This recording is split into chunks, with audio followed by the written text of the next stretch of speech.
ça fait plus de 20 ans après le début de la démocratisation de l'entrepreneuriat de femmes afro-entrepreneurs au Canada et au Québec en particulier.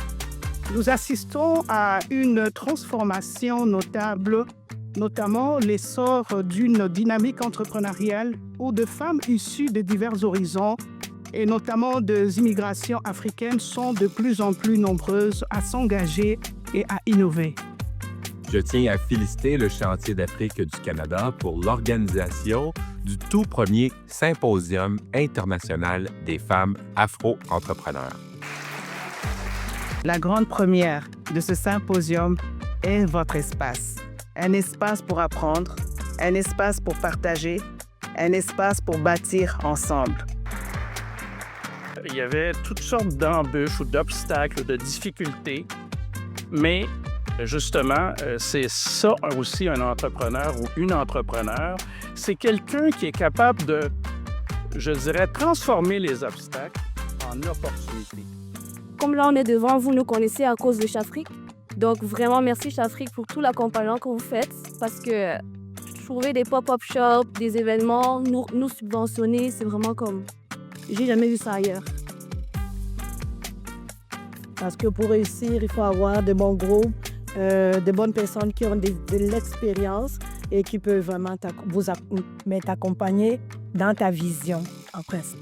Je vous encourage à acheter, à encourager les entrepreneurs noirs en achetant nos produits. Moi, ça fait des années maintenant que pour les cadeaux, que ce soit pour les accouchements, les anniversaires, je n'achète qu'avec les entrepreneurs de ma communauté.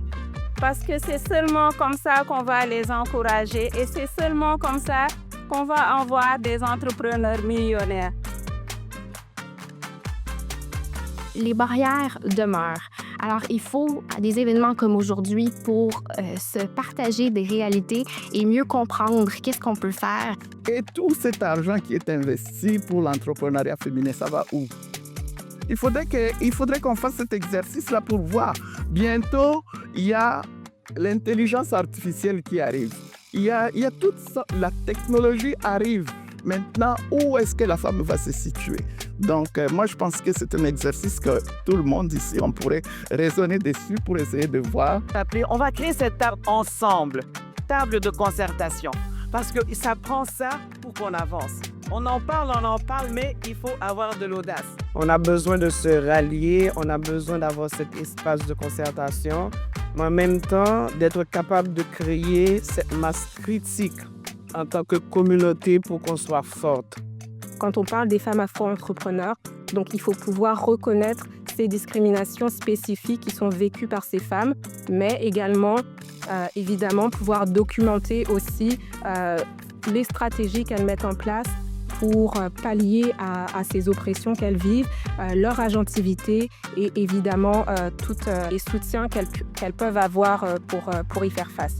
C'est-à-dire qu'on va faire en sorte d'avoir des activités qui vont réunir des acteurs de terrain et des acteurs de la recherche pour pouvoir échanger, partager et enrichir les connaissances qui sont produites. C'est pas de dire à la personne « va voir et vole », c'est de faire un référencement de main à main. Donc, de s'assurer qu'on va pouvoir le référer pas juste à une organisation, mais aussi à la bonne personne. Si j'ai réussi à le faire, c'est parce que j'ai demandé de l'aide.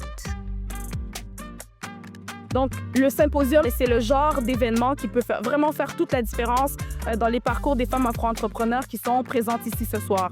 Je suis fermement convaincue que l'autonomisation économique des femmes afro-descendantes est une pierre angulaire pour l'égalité des chances. Notre travail collectif ne doit pas se limiter à une journée de sensibilisation, mais vraiment se traduire dans des actions concrètes, des politiques inclusives et un environnement qui est propice à l'épanouissement de tous les entrepreneurs.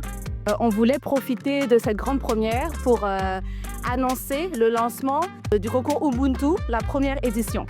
Alors, on a parlé beaucoup de financement. Nous, on appelle ça un coup de pouce. Donc, le premier lauréat recevra 5 000 $ en cash et 5 000 $ en service. Le deuxième lauréat recevra 3 000 $ en cash et 3 000 $ en service. Et le troisième lauréat recevra 2 000 $ en cash et 2 000 $ en service. À savoir que ça, c'est la contribution de Chafrique. Le Québec a besoin de la participation de tout le monde pour être une société prospère, une société forte de sa diversité. Je vous invite donc à continuer de développer une économie plurielle, forte et durable, au bénéfice de tout le Québec.